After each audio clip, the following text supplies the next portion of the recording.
The Second Generation by Algernon Blackwood.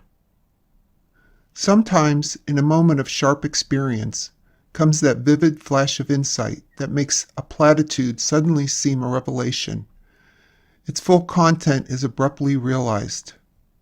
10 years is a long time, yes, he thought, as he walked up the drive to the great Kensington house, where she still lived. 10 years, long enough at any rate, for her to have married and for her husband to have died. More than that he had not heard, in the outlandish places where life had cast him in the interval. He wondered whether there had been any children.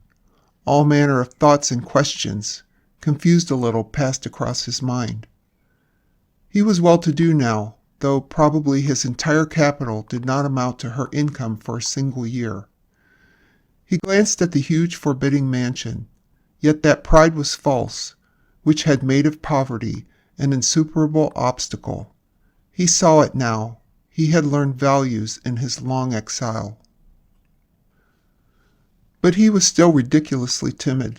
This confusion of thought, of mental images rather, was due to a kind of fear, since worship ever is akin to awe.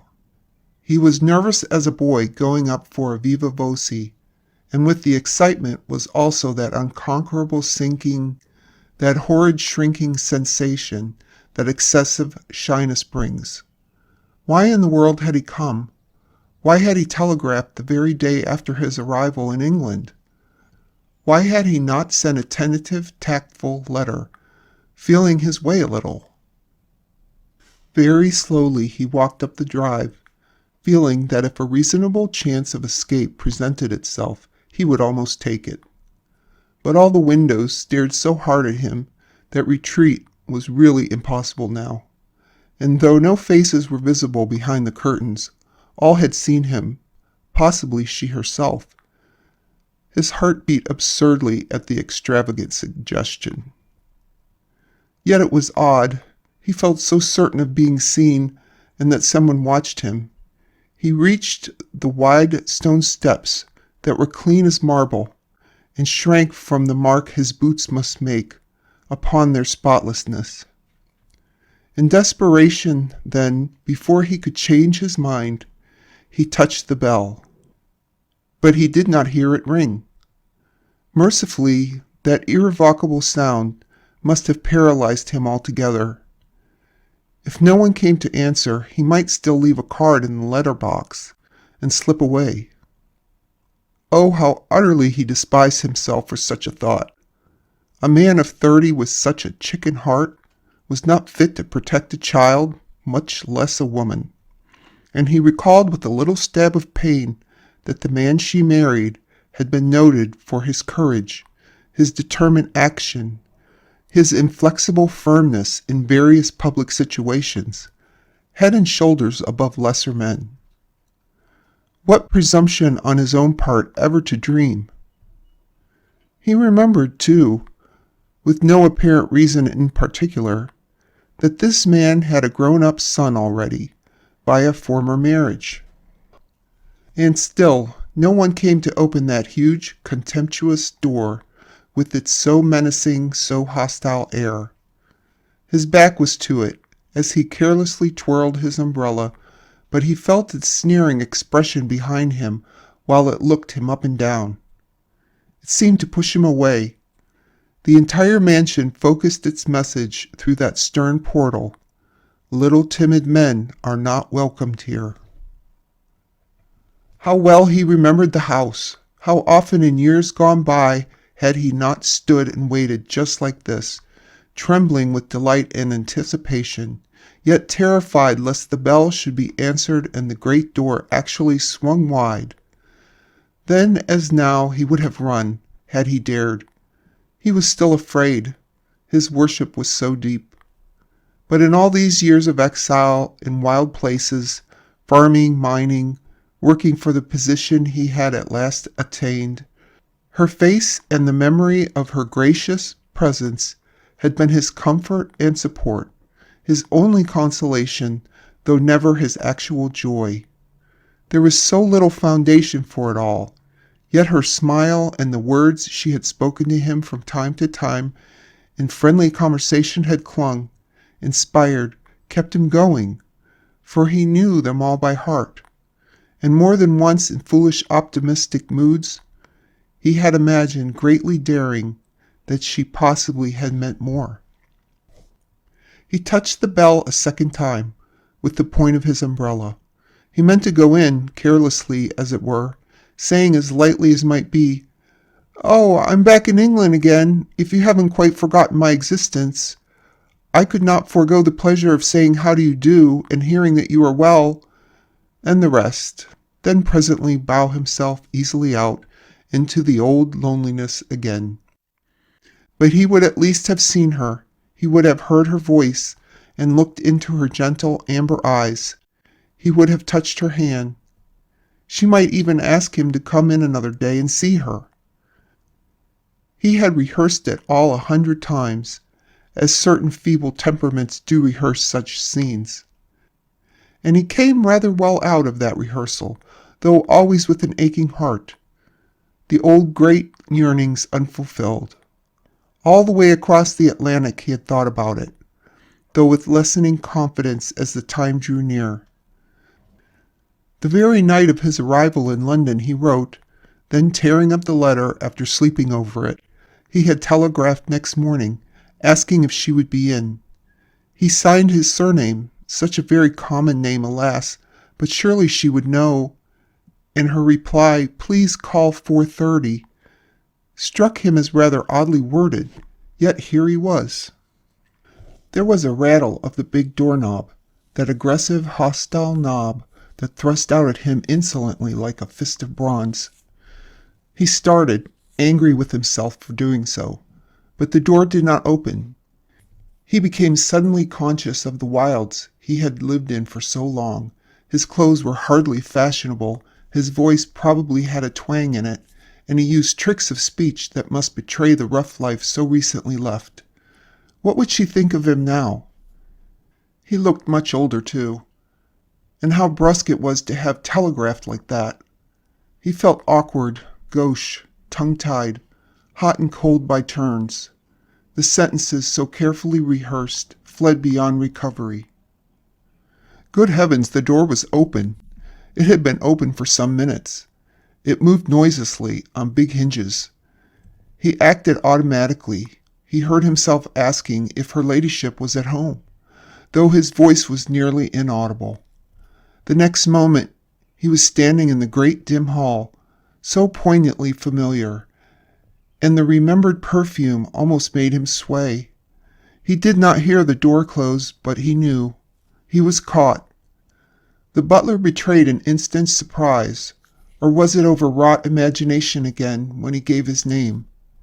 It seemed to him, though, only later did he grasp the significance of that curious intuition, that the man had expected another caller instead. The man took his card respectfully and disappeared. These flunkies were so marvelously trained. He was too long accustomed to straight question and straight answer, but here in the old country, privacy was jealousy guarded with such careful ritual. And almost immediately the butler returned, still expressionless, and showed him into the large drawing room on the ground floor that he knew so well. Tea was on the table, tea for one. He felt puzzled. "If you will have tea first, sir, her ladyship will see you afterwards," was what he heard. And though his breath came thickly, he asked the question that forced itself out. Before he knew what he was saying, he asked, "Is she ill?" "Oh, no, her ladyship is quite well, thank you, sir. If you will have tea first, sir, her ladyship will see you afterwards." The horrid formula was repeated, word for word. He sank into an armchair and mechanically poured out his own tea. What he felt he did not exactly know. It seemed so unusual, so utterly unexpected, so unnecessary, too. Was it a special attention, or was it merely casual? That it could mean anything else did not occur to him. How was she busy? Occupied? Not here to give him tea? He could not understand it. It seemed such a farce having tea alone like this. It was like waiting for an audience. It was like a doctor's or dentist's room. He felt bewildered, ill at ease, cheap. But after 10 years in primitive lands, perhaps London usages had changed in some extraordinary manner. He recalled his first amazement at the motor omnibuses, taxicabs, and electric tubes. All were new. London was otherwise than when he left it. Piccadilly and the Marble Arch themselves had altered, and with his reflection a shade more confidence stole in. She knew that he was there, and presently she would come in and speak with him, explaining everything by the mere fact of her delicious presence. He was ready for the ordeal. He would see her, and drop out again. It was worth all manner of pain, even mortification. He was in her house, drinking her tea, sitting in a chair she used herself perhaps, only he would never dare to say a word or make a sign that might betray his changeless secret. He still felt the boyish worshipper, worshipping in dumbness, from a distance, one of a group of many others like himself. Their dreams had faded, his had continued. That was the difference. Memories tore and raced and poured upon him. How sweet and gentle she had always been to him. He used to wonder sometimes. Once, he remembered, he had rehearsed a declaration, but while rehearsing the big man had come in and captured her, though he had only read the definite news long after by chance in an Arizona paper. He gulped his tea down. His heart alternately leaped and stood still. A sort of numbness held him most of that dreadful interval, and no clear thought came at all. Every 10 seconds his head turned towards the door that rattled, seemed to move, yet never opened.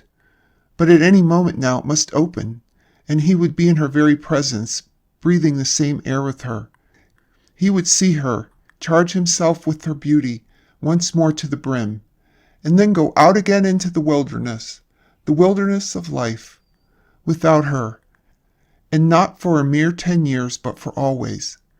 She was so utterly beyond his reach. He felt like a backwoodsman. He was a backwoodsman. For one thing, only was he duly prepared, though he thought about it little enough, she would, of course, have changed. The photograph he owned, cut from an illustrated paper, was not true now. It might even be a little shock, perhaps. He must remember that. 10 years cannot pass over a woman without. Before he knew it, the door was open, and she was advancing quietly towards him across the thick carpet that deadened the sound. With both hands outstretched she came, and with the sweetest welcoming smile upon her parted lips he had seen in any human face. Her eyes were soft with joy. His whole heart leaped within him. For the instant he saw her, it all flashed clear as sunlight, that she knew and understood. She had always known, had always understood. Speech came easily to him in a flood, had he needed it, but he did not need it. It was all so adorably easy, simple, natural, and true. He just took her hands, those welcoming, outstretched hands, in both of his own, and led her to the nearest sofa. He was not even surprised at himself. Inevitably, out of the depths of truth, this meeting came about, and he uttered a little foolish commonplace because he feared the huge revulsion that his sudden glory brought, and loved to taste it slowly. "So you live here still?" "Here and here," she answered softly, touching his heart and then her own. "I am attached to this house, too, because you used to come and see me here, and because it was here I waited for so long for you, and still wait. I shall never leave it, unless you change. You see, we live together here." He said nothing. He leaned forward to take and hold her. The abrupt knowledge of it all somehow did not seem abrupt. It was as though he had known it always, and the complete disclosure did not seem disclosure either. Rather as though she told him something he had inexplicably left unrealized, yet not forgotten. He felt absolutely master of himself, yet in a curious sense outside of himself at the same time. His arms were already open when she gently held her hands up to prevent. He heard a faint sound outside the door. "But you are free!" he cried, his great passion breaking out and flooding him, yet most oddly well controlled. "And I—" She interrupted him in the softest, quietest whisper he had ever heard. "You are not free, as I am free, not yet." The sound outside came suddenly closer. It was a step. There was a faint click on the handle of the door.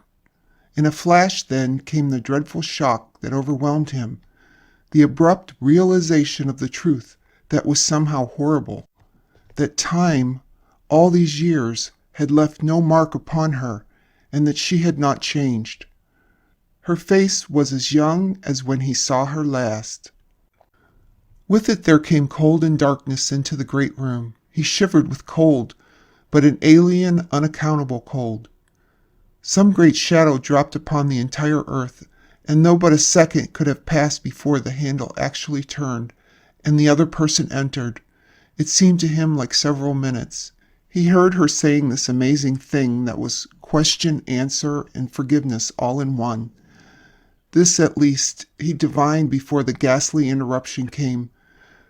"But George, if you had only spoken—" With ice in his blood he heard the butler saying that her ladyship would be pleased to see him if he had finished his tea, and would be so good as to bring the papers and documents upstairs with him. He had just sufficient control of certain muscles to stand upright and murmur that he would come. He rose from a sofa that held no one but himself. All at once he staggered. He really did not know exactly what happened, or how he managed to stammer out the medley of excuses and semi-explanations that battered their way through his brain, and issued somehow indefinite words from his lips. Somehow or other he accomplished it. The sudden attack, the faintness, the collapse. He vaguely remembered afterwards, with amazement too, the savity of the butler as he suggested telephoning for a doctor, and then he just managed to forbid it, refusing the offered glass of brandy as well. Remembered contriving to stumble into the taxicab and give his hotel address with a final explanation that he would call another day and bring the papers. It was quite clear that his telegram had been attributed to someone else, someone with papers, perhaps a solicitor or architect. His name was such an ordinary one.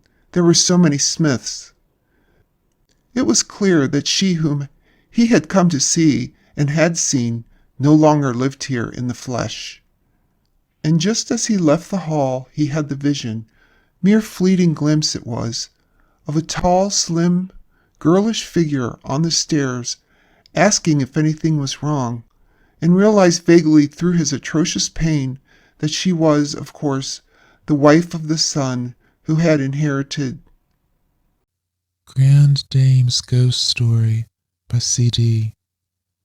I don't know whether you ever tell your children ghost stories or not.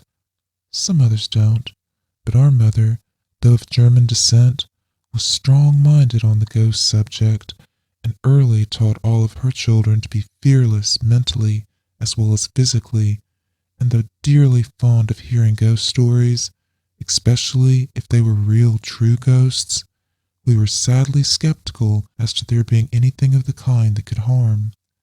We were quite learned in ghostly lore. We knew all about doppelgangers, will-o'-the-wisp, blue lights, etc., and we could not have had a greater treat for our good behavior than for our mother to draw on her store of supernatural tales for our entertainment. The story I am about to relate she told us one stormy night, while gathered around her chair in her own cozy sanctum before a cheerful fire. We ate nuts and apples and listened while she recited an o'er-true tale told her by her grandmother, who herself witnessed the vision. It was a fearful night.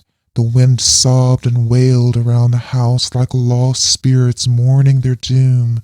The rain beat upon the casements and the trees, writhing in the torture of the fierce blast, groaned and swayed until their tops almost swept the earth.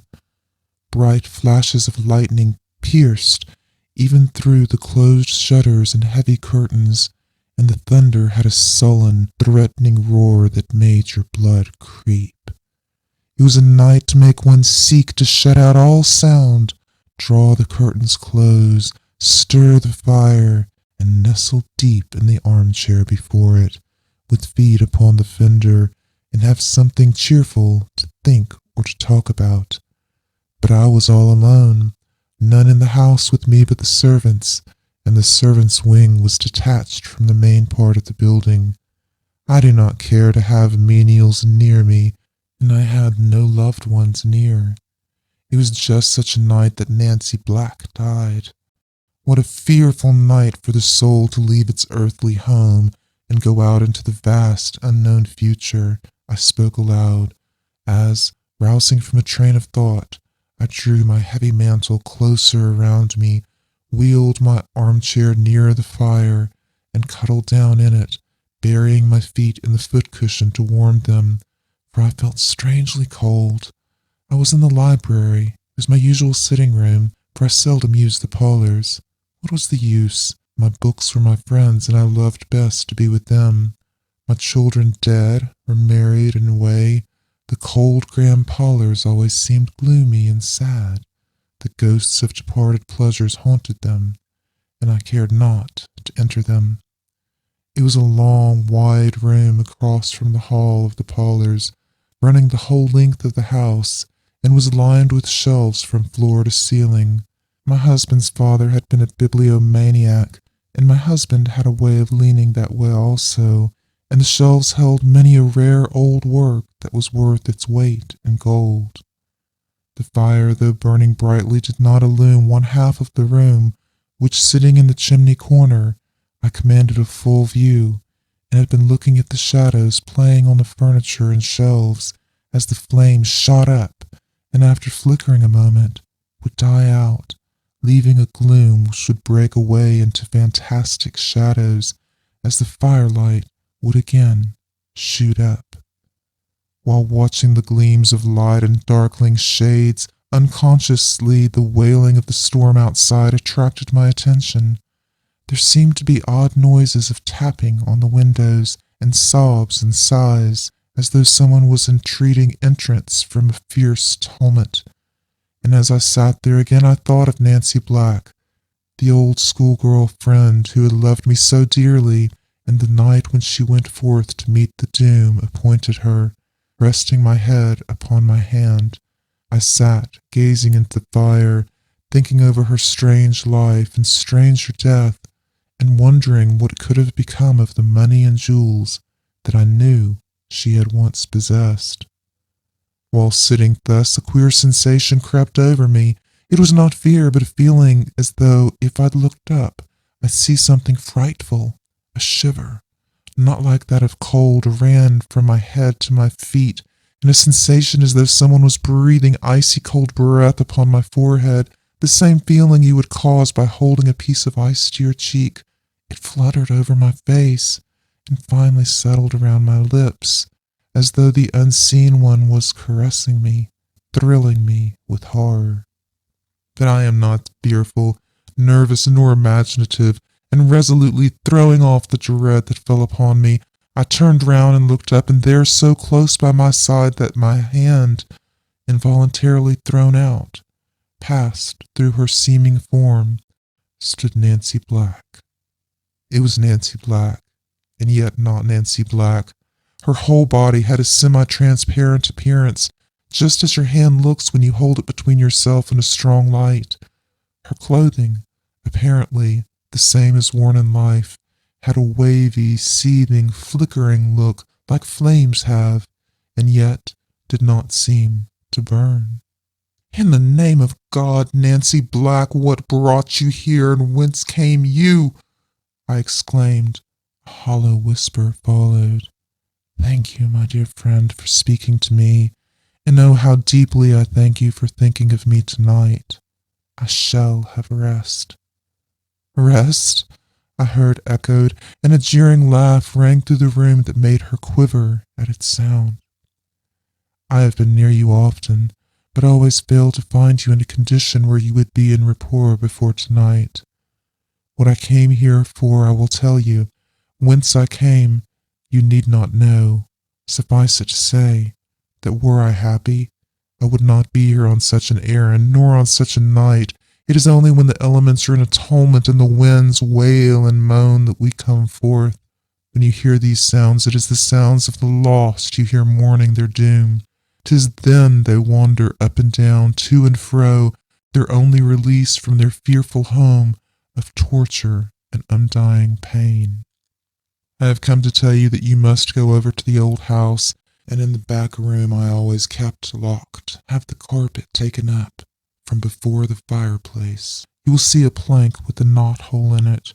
Remove that and you will find what caused me to lose my soul. Have prayers said for me, for it is well to pray for the dead. The money and the jewels give in charity. Bury in holy ground the others you find and pray for them and me. Ah, Jeanette, you thought your old friend, although strange and odd, pure and innocent. It is a bitter part of my punishment that I must change your thought of me. Farewell. Do not fail me, and I shall trouble you no more. But when you hear that wind howl and sweep around the house as it does tonight, know that the lost are near. It is their swift flight through space, fleeing before the scourge of memory and conscience that causes that sound. That tomorrow you may not think you are dreaming, here is a token. And she touched the palm of my hand with her fingertips. And as you see, my child, to this day, there are 3 crimson spots in the palm of my hand that nothing will eradicate. Do not fail me and pray for us, Jeanette, pray. And with the longing, wistful gaze and a deep, sobbing sigh, Nancy Black faded from my sight. Am I dreaming? I exclaimed, as I rose from my chair and rang the bell. When the servant entered, I bade him to attend to the fire and light the lamps, and I went through the room to see if any unusual arrangement of the furniture could have caused the appearance. But nothing was apparent, and I bade him to send my maid to attend to me in my chamber, for I could not help feeling unwilling to remain in the library any longer that evening. While making my toilet for the night, my maid said, "Have you burned your hand, madam?" Glancing hastily down, I saw 3 dark crimson spots upon the palm of my left hand. They had an odd look, seared as though touched by a red-hot iron, yet the flesh was soft, not burned, and not painful. Making some excuse for it, I did not allude to it again, and dismissed her speedily that I might reflect, undisturbed, over the singular occurrence. There were the marks upon my hand. I could not remove them, and they did not fade. In fact, their deep red made the rest of the palm lose its pinkish hue and look pale from strong contrast. Could I have been asleep and dreamed it all? And by any means have I done this to myself? I thought, but finally concluded that on the morrow I'd go over to Nancy Black's old residence and settle the question, and with that conclusion had to content myself until the morrow came. Nancy Black was an old friend from my girlhood who had owned large property in the town and lived all alone in a spacious stone house directly opposite my home, and who, when dying, had left me the sole legatee of her property. When morning came, I took the keys and, with my maid, went over to Nancy's house. It had never been disturbed since her death, which was sudden and somewhat singular, and the furniture remained just as she left it when taken to her last resting place. We went to the room Nancy had directed. I bade Sarah take up the carpet, and sure enough there was a plank with a knot-hole in it.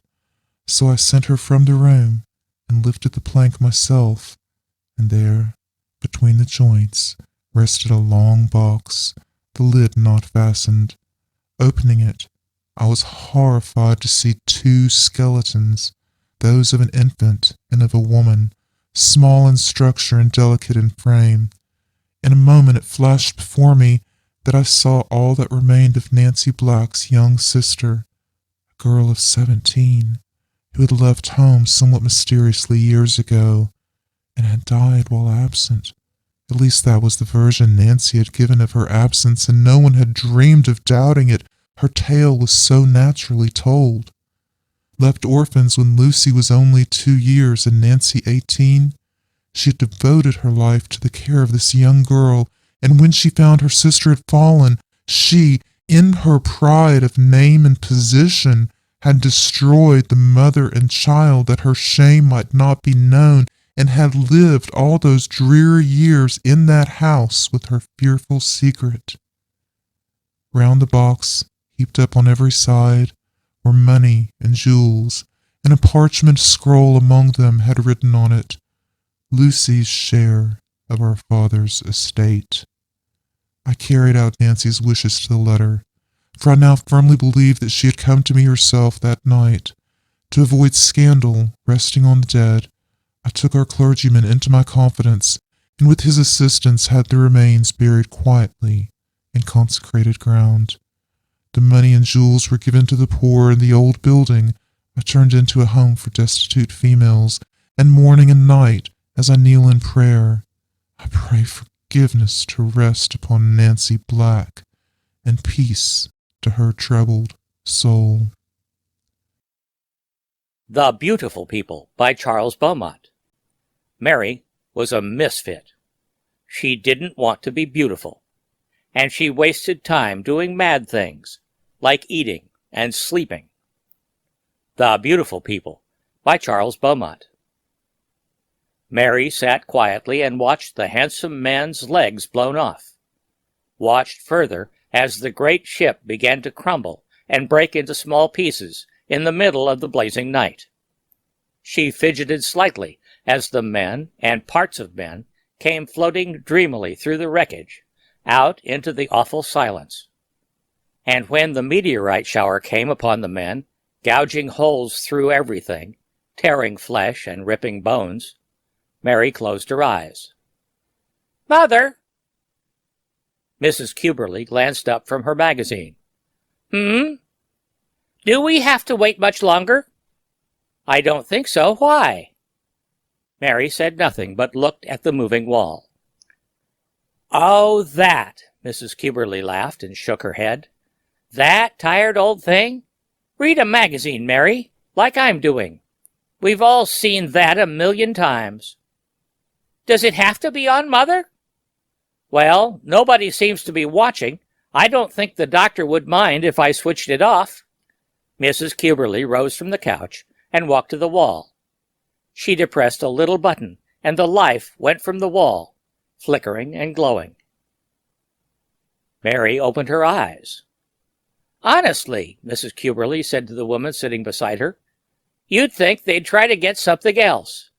We might as well go to the museum and watch the first landing on Mars. The Majorca disaster? Really?" The woman repeated without distracting her eyes from the magazine page. "It's the doctor's idea. Psychology." Mrs. Cuberly opened her mouth and moved her head up and down knowingly. "Oh, I should have known there was some reason. Still, who watches it?" "The children do. Makes them think. Makes them grateful or something." "Oh, psychology." Mary picked up a magazine and leafed through the pages. All photographs of women and men. Women like Mother, and like others in the room. Slender, tanned, shapely, beautiful women. And men with large muscles and shiny hair. Women and men, all looking alike, all perfect and beautiful. She folded the magazine and wondered how to answer the questions that would be asked. "Mother! Gracious, what is it now? Can't you sit still for a minute?" "But we've been here 3 hours." Mrs. Cuberly sniffed. Do I really have to?" "Now don't be silly, Mary. After those terrible things you told me, of course you do." An olive-skinned woman in a transparent white uniform came into the reception room. Cuberly? Mrs. Zena Cuberly? Yes? The doctor will see you now. Mrs. Cuberly took Mary by the hand, and they walked behind the nurse down a long corridor. A man who seemed in his middle 20s looked up from a desk. He smiled and gestured toward 2 adjoining chairs. Well, well.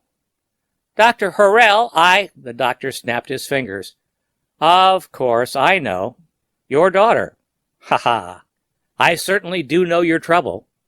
Get so many of them nowadays. Takes up most of my time. You do? Asked Mrs. Cuberly. Frankly, it had begun to upset me. Upset? Not good. Not good at all. Ah, but then, if people did not get upset, we psychiatrists would be out of a job, eh? Go the way of the early MD. But I assure you I need to hear no more. He turned his handsome face to Mary. Little girl, how old are you? 18, sir. Oh, a real bit of impatience. It's just about time, of course. What might your name be? Mary? Charming, and so unusual. Well now, Mary, may I say that I understand your problem? Understand it thoroughly? Mrs. Cuberly smiled and smoothed the sequins on her blouse. Madam, you have no idea how many there are these days. Sometimes it preys on their minds so that it affects them physically, even mentally. Makes them act strange, say peculiar, unexpected things. One little girl, I recall, was so distracted she did nothing but brood all day long. Can you imagine? That's what Mary does. When she finally told me, Doctor, I thought she had gone, you know. That bad, eh? Afraid we'll have to start a re-education program very soon, or they'll all be like this. I believe I'll suggest it to the senator day after tomorrow. I don't quite understand, Doctor. Simply, Mrs. Cuberly, that the children have got to be thoroughly instructed. Thoroughly. Too much is taken for granted, and childish minds somehow refuse to accept things without definite reason. Children have become far too intellectual, which, as I trust I needn't remind you, is a dangerous thing. Yes, but what has this to do with Mary? Everything, of course. Mary, like half the 16, 17, and 18-year-olds today, has begun to feel acutely self-conscious. She feels that her body has developed sufficiently for the transformation, which of course it has not quite yet. And she cannot understand the complex reasons that compel her to wait until some future date. Mary looks at you, at the women all about her, at the pictures, and then she looks into a mirror. From pure perfection of body, face, limbs, pigmentation, carriage, stance, from Simon pure perfection, if I may be allowed the expression, she sees herself and is horrified. Isn't that so, my dear child? Of course, of course. She asks herself, why must I be hideous, unbalanced, oversized, undersized, full of revolting skin eruptions, badly schemed organically? In short, Mary is tired of being a monster and is overly anxious to achieve what almost everyone else has already achieved. But, said Mrs. Cuberly, this much you understand doubtless. Now, Mary, what you object to is what our society offers you, and the others like you. No convincing logic on the side of waiting until age 19. It is all taken for granted, and you want to know why. It is that simple. A non-technical explanation will not suffice. Mercy, no. The modern child wants facts, solid technical data, to satisfy her every question. And that, as you can see, will take a good deal of reorganizing. But, said Mary, the child is upset, nervous, tense. She acts strange, peculiar, odd, worries you and makes herself ill because it is beyond our meager powers to put it across. I tell you, what we need is a whole new basis for learning. And that will take doing. It will take doing, Mrs. Cuberly. Now, don't you worry about Mary. And don't you worry, child. I'll prescribe some pills. And— No, no, doctor. You're all mixed up, cried Mrs. Cuberly. I beg your pardon, madam.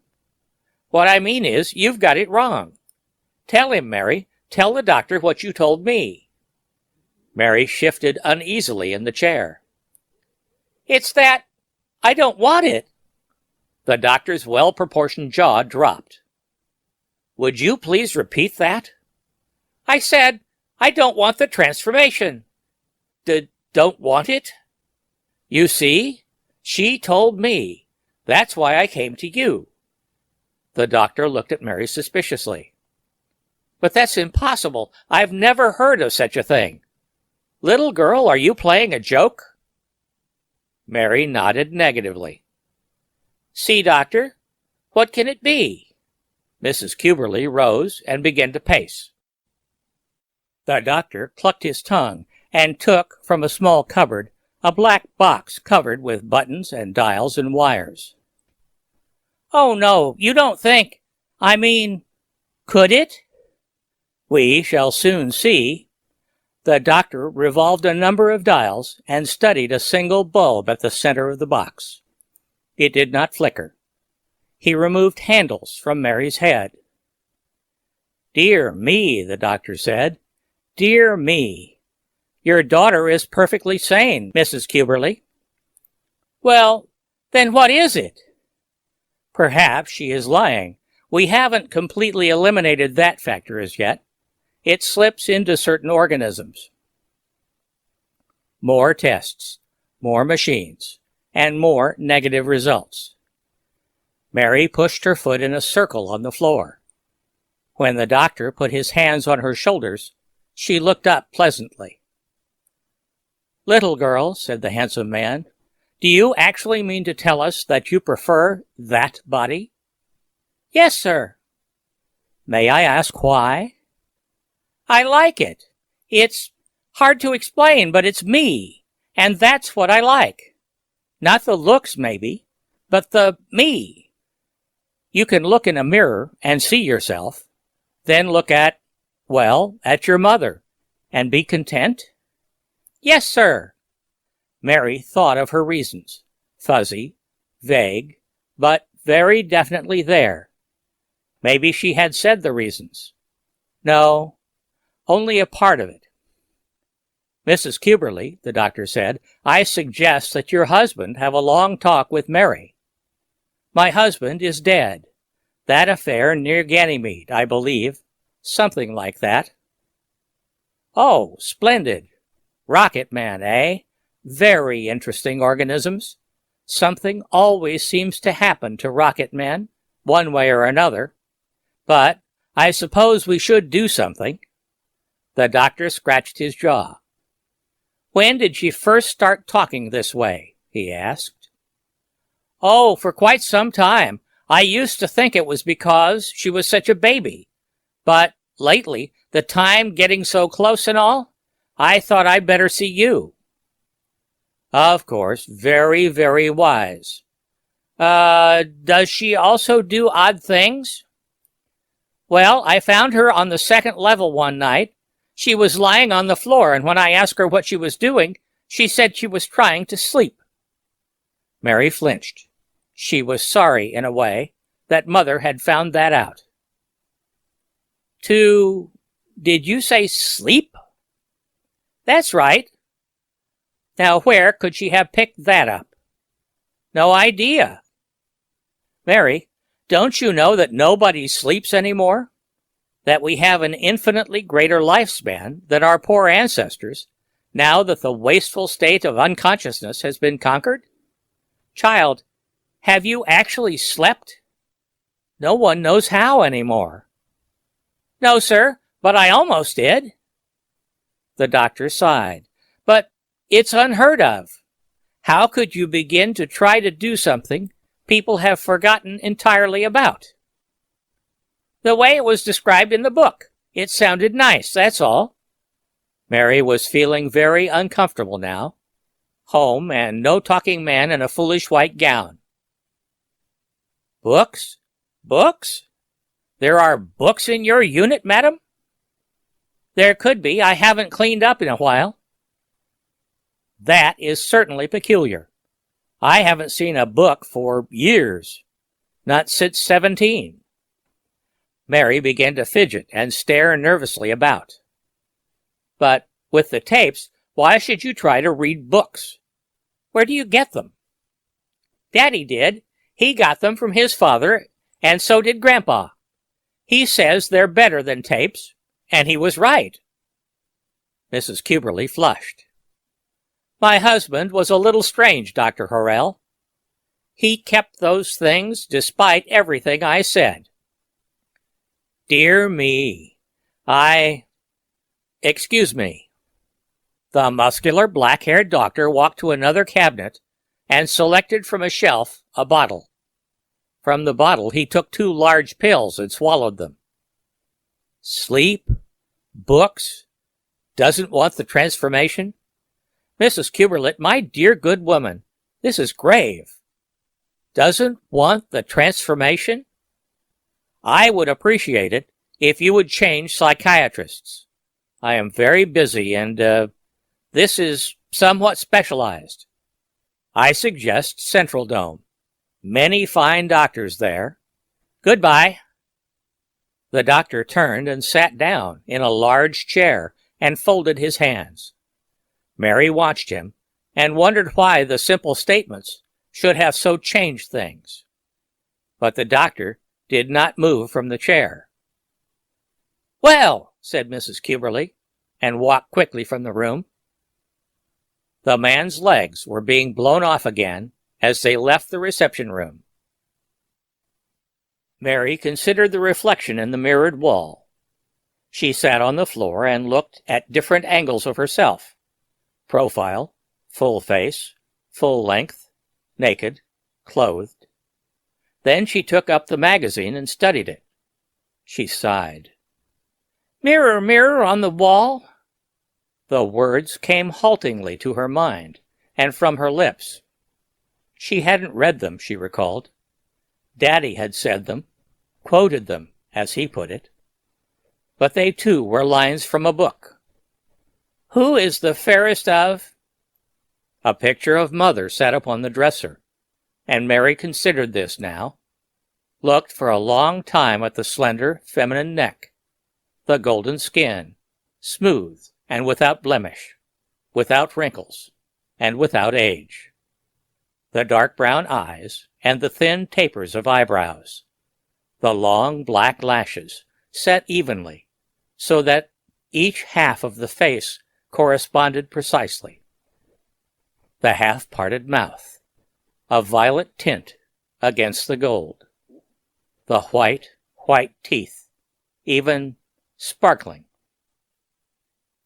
Mother, beautiful, transformed Mother, and back again to the mirror. Of them all, the image of a rather chubby girl, without lines of rhythm or grace, without perfection, splotchy skin full of little holes, puffs in the cheeks, red eruptions on the forehead, perspiration, shapeless hair flowing into shapeless shoulders down a shapeless body. Like all of them, before the transformation. Did they all look like this before? Did Mother even? Mary thought hard, trying to remember exactly what Daddy and Grandpa had said, why they said the transformation was a bad thing, and why she believed and agreed with them so strongly. It made little sense, but they were right. They were right. And one day she would understand completely. Mrs. Cuberly slammed the door angrily, and Mary jumped to her feet. She hadn't forgotten about it. The way you upset Dr. Horrell, he won't even see me anymore, and these traumas are getting horrible. I'll have to get that awful Dr. Wagner. Sorry. Mrs. Cuberly sat on the couch and crossed her legs carefully. What in the world are you doing on the floor? Trying to sleep? Now I won't hear of it. You've got to stop it. You know you're not insane. Why should you want to do such a silly thing? The books, and Daddy told me about it. And you mustn't read those terrible things. Why? Is there a law against them? Well, no, but people tired of books when the tapes came in. You know that. The house is full of tapes, anything you want. Mary stuck out her lower lip. They're no fun, all about the wars and the colonizations. And I suppose the books are fun? Yes, they are. And that's where you got this idiotic notion that you don't want the transformation, isn't it? Of course it is. Well, we'll see to that. Mrs. Cuberly rose quickly and took the books from the corner and from the closet and filled her arms with them. She looked everywhere in the room and gathered the old rotten volumes. These she carried from the room and threw into the elevator. A button guided the door shut. I thought you'd do that, Mary said. That's why I hid most of the good ones, where you'll never find them. Mrs. Cuberly took a satin handkerchief to her eyes and began to weep. Just look at you. Look. I don't know what I ever did to deserve this. Deserve what, Mother? What am I doing that's so wrong? Mary's mind rippled in a confused stream. What? Mrs. Cuberly screamed. What? Do you think I want people to point to you and say I'm the mother of an idiot? That's what they'll say. You'll see. Or, she looked up hopefully, have you changed your mind? No! The vague reasons longed to be put into words. It doesn't hurt. They just take off a little skin and put some on and give you pills and electronic treatments and things like that. It doesn't take more than a week. No! The reason. Don't you want to be beautiful like other people, like me?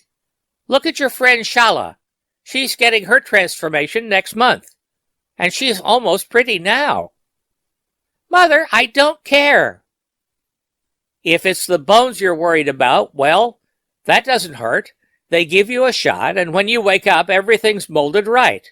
Everything to suit the personality. I don't care. I don't care. But why? I like me the way I am. Almost. Almost exactly. But not quite. Part of it, however. Part of what Daddy and Grandpa meant. But you're so ugly, dear. Like Dr. Hortel said. And Mr. Wilmus at the factory. He told some people he thought you were the ugliest girl he'd ever seen. Says he'll be thankful when you have your transformation. And what if he hears about all of this? What will happen then? Daddy said I was beautiful. Well, really, dear, do you have eyes? Daddy said that real beauty is only skin deep. He said a lot of things like that, and when I read them in the books, I felt the same way. I guess I don't want to look like everybody else, that's all. No, that's not it. Not it at all. The man had too much to do with you. You'll notice that he had his transformation, though. But he was sorry. He told me that if he had to do it over again, he'd never do it. He said for me to be stronger than he was. Well, I won't have it. You're not going to get away with this, young lady. After all, I'm your mother. A bulb flickered in the bathroom, and Mrs. Cuberly walked uncertainly to the cabinet. She took out a little cardboard box. Time for lunch. Mary nodded. That was another thing the books talked about, which the tapes did not. Lunch seemed to be something special long ago, or at least different. The books talked of strange ways of putting a load of things into the mouth and chewing these things, enjoying them. Strange and somehow wonderful. And you'd better get ready for work. Yes, Mother. The office was quiet and without shadows. The walls gave off a steady luminescence. distributed the light evenly upon all the desks and tables, and it was neither hot nor cold. Mary held a ruler firmly and allowed the pen to travel down the metal edge effortlessly. The new black lines were small and accurate. She tipped her head, compared the notes beside her to the plan she was working on. She noticed the beautiful people looking at her more furtively than before, and she wondered about this as she made her lines. A tall man rose from his desk at the rear of the office and walked down the aisle to Mary's table. He surveyed her work, allowing his eyes to travel cautiously from her face to the draft. Mary looked around. "Nice job," said the man. "Thank you, Mr. Wilmus. Dralick shouldn't have anything to complain about. That crane should hold the whole damn city." "It's a very good alloy, sir." "Yeah. Say, kid, you got a minute?" "Yes, sir." "Let's go to Mullinson's office." The big, handsome man led the way into a small cubbyhole of a room. He motioned to a chair and sat on the edge of one desk. "Kid, I have never been one to beat around the bush. Somebody called in a while ago, gave me some crazy story about you not wanting the transformation." Mary said, "Oh." Daddy had said it would have to happen someday. This must be what he meant. "I would have told them they were way off the beam, but I wanted to talk to you first. Get it straight." "Well, sir, it's true, I don't. I want to stay this way." The man looked at Mary, and then coughed embarrassedly. "What the hell? Excuse me, kid, but I don't exactly get it. You saw the psychiatrist?" "Yes, sir. I'm not insane. Dr. Hortel can tell you." "I didn't mean anything like that." "Well," the man laughed nervously, "I don't know what to say. You're still a cub, but you do swell work. Lot of good results. Lots of comments from the stations. But Mr. Poole won't like it." I know what you mean, Mr. Wilmus. But nothing can change my mind. I want to stay this way, and that's all there is to it." "But you'll get old before you're half through life." Yes, she would. Old, like the elders, wrinkled and brittle, unable to move right. Old. "It's hard to make you understand, but I don't see why it should make any difference." "Don't be getting me wrong now. It's not me, but, I don't own Interplanetary. I just work here. Mr. Poole likes to have things running smooth, and it's my job to carry it out. And as soon as everybody finds out, things won't run smooth. There'll be a big stink. The dames will start asking questions and talk." "Will you accept my resignation then, Mr. Wilmus?" "Sure you won't change your mind?" "No, sir. I decided that a long time ago. I'm sorry now that I told Mother or anyone else. No, sir, I won't change my mind." "Well, I'm sorry, Mary. You've been doing awful swell work. Couple of years you could be centraled on one of the asteroids, the way you've been working. But if you should change your mind, there'll always be a job for you here." "Thank you, sir." "No hard feelings?" "No hard feelings." "Okay, then. You've got till March. And between you and me, I hope by then you've decided the other way." Mary walked back down the aisle, past the rows of desks, past the men and women, the handsome, model men, and the beautiful, perfect women. Perfect, all looking alike, looking exactly alike. She sat down again and took up her ruler and pen. Mary stepped into the elevator and descended several hundred feet. At the second level, she pressed a button, and the elevator stopped. The doors opened with another button, and the doors to her unit with still another. Mrs. Cuberly sat on the floor by the TV, disconsolate and red-eyed. Her blonde hair had come slightly askew, and a few strands hung over her forehead. "You don't need to tell me. No one will hire you." Mary sat beside her mother. "If only you hadn't told Mr. Wilmus in the first place." "Well, I thought he could beat a little sense into you." The sounds from the TV grew louder. Mrs. Cuberly changed the channels, and finally turned it off. "What did you do today, Mother?" Mary smiled. "Do? What can I do? Nobody will come over. I told you what would happen." "Mother!" "They said you should be in the circuses." Mary went into another room. Mrs. Cuberly followed. "How are we going to live? Where does the money come from? Just because you're stubborn on this crazy idea. Crazy, crazy, crazy. Can I support both of us? They'll be firing me next." "Why is this happening?" "Because of you, that's why. Nobody else on this planet ever refused the transformation. But you turned it down. You want to be ugly." Mary put her arms around her mother's shoulders. "I wish I could explain. I've tried so hard to. It isn't that I want to bother anyone, or that Daddy wanted me to. I just don't want the transformation." Mrs. Cuberly reached into the pockets of her blouse and got a purple pill. She swallowed the pill.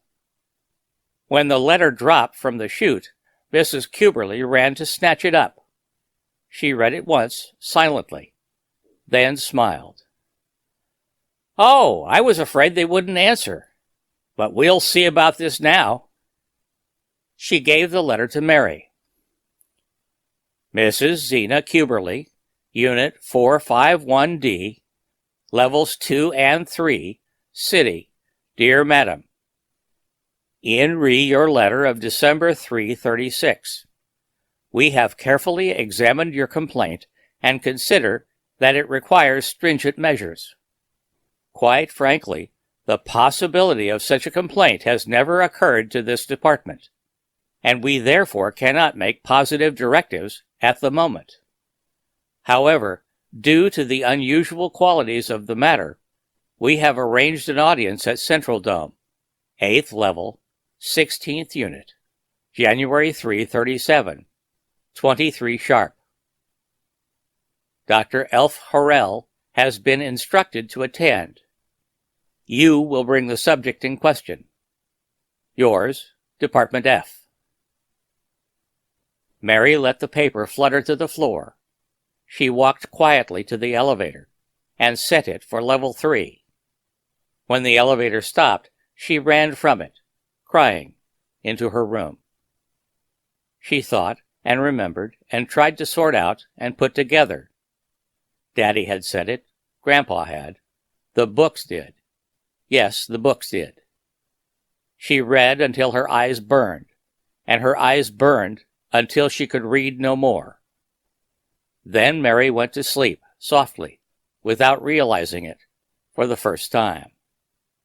But the sleep was not peaceful. "Ladies and gentlemen," said the young-looking, well-groomed man, "this problem does not resolve easily. Dr. Hortel here testifies that Mary Cuberly is definitely not insane. Doctors Moynihan, Prynne, and Fetters all verify this judgment.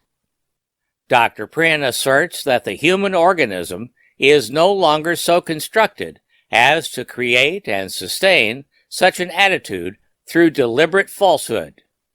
Further, there is positively nothing in the structure of Mary Cuberly which might suggest difficulties in transformation.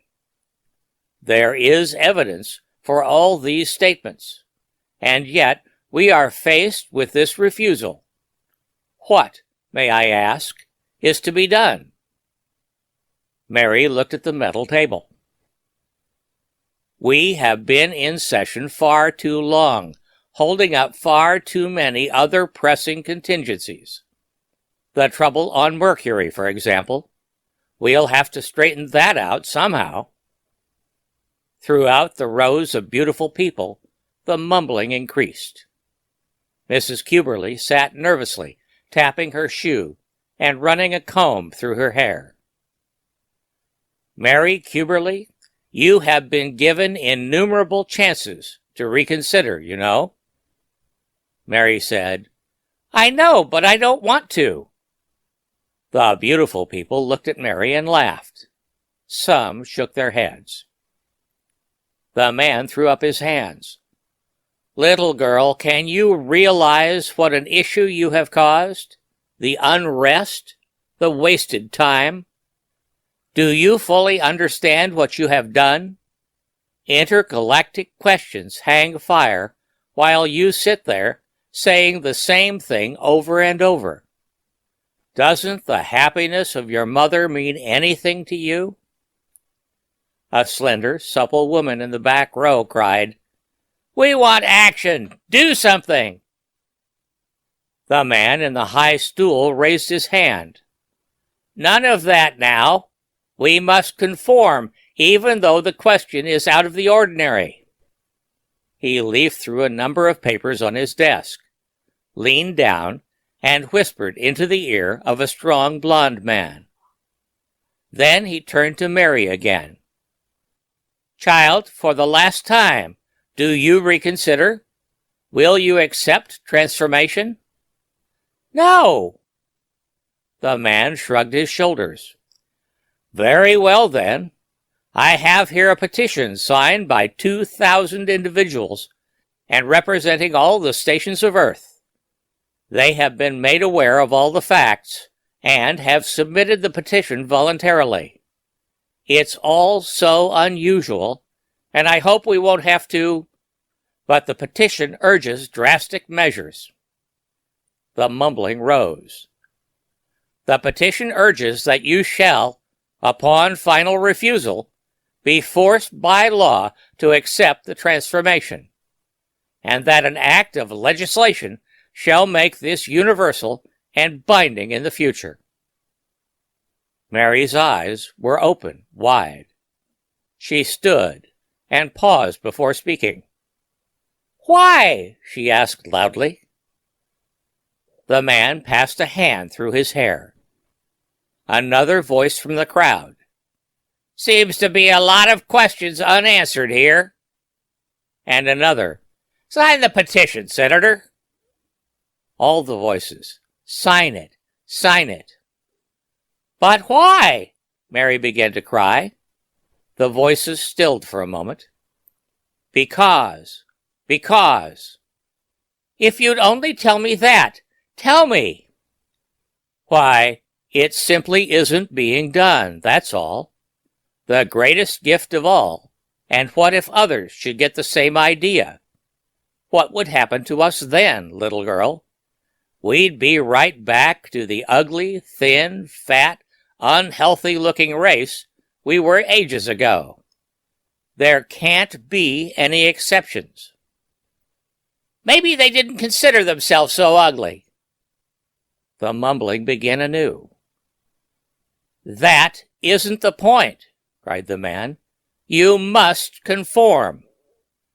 And the voices cried, Yes, loudly, until the man took up a pen and signed the papers on his desk. Cheers, applause, shouts. Mrs. Cuberly patted Mary on the top of her head. There now, she said happily. Everything will be all right. You'll see, Mary. The transformation parlor covered the entire level, sprawling with its departments. It was always filled, and there was nothing to sign, and no money to pay, and people were always waiting in line. But today, the people stood aside, and there were still more looking in through the doors. TV cameras placed throughout the tape machines in every corner. It was filled, but not bustling as usual. Mary walked past the people, Mother and the men in back of her, following. She looked at the people. The people were beautiful, perfect, without a single flaw. All the beautiful people, all the ugly people staring out from bodies that were not theirs, walking on legs that had been made for them, laughing with manufactured voices, gesturing with shaped and fashioned arms. Mary walked slowly, despite the prodding. In her eyes, was a mounting confusion, a wide, wide wonderment. The reason was becoming less vague. The fuzzed edges were falling away now. Through all the horrible months and all the horrible moments, the edges fell away. Now it was almost clear. She looked down at her own body, then at the walls which reflected it. Flesh of her flesh, bone of her bone, all hers, made by no one, built by herself or someone she did not know. Uneven kneecaps, making two grinning cherubs when they bent, and the old familiar rubbing together of fat inner thighs. Fat, unshapely, unsystematic Mary. But Mary. Of course, this was what Daddy meant, and what Grandpa and the books meant. What they would know if they had read the books or heard the words. The good, reasonable words. The words that signified more, much more, than any of this. The understanding heaped up with every step. "Where are these people?" Mary asked, half to herself. "What has happened to them? And don't they miss themselves? These manufactured things?" She stopped suddenly. "Yes, that is the reason. They have all forgotten themselves." A curvaceous woman stepped forward and took Mary's hand. The woman's skin was tinted dark, chipped and sculptured bone into slender, rhythmic lines, electrically created carriage, stance, made, turned out. "All right, young lady, we will begin." They guided Mary to a large, curved leather seat. From the top of a long silver pole, a machine lowered itself. Tiny bulbs glowed to life, and cells began to click. The people stared. Slowly, a picture formed upon the screen in the machine. Bulbs directed at Mary, then redirected into the machine. Wheels turning, buttons ticking. The picture was complete. "Would you like to see it?" Mary closed her eyes tight. "It's really very nice." The woman turned to the crowd. "Oh, yes, there's a great deal to be salvaged. You'd be surprised. A great deal. We'll keep the nose, and I don't believe the elbows will have to be altered at all." Mrs. Cuberly looked at Mary and smiled. "Now, it isn't so bad as you thought, is it?" she said. The beautiful people looked. Cameras turned. Tapes wound. "You'll have to excuse us now. Only the machines allowed."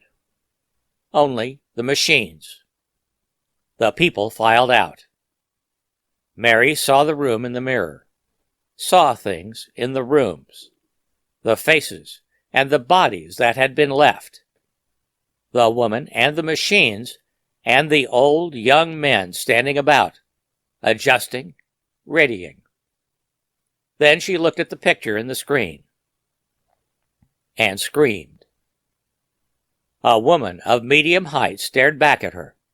A woman with a curved body and thin legs, silver hair, pompadoured, cut short, full, sensuous lips, small breasts, flat stomach, unblemished skin.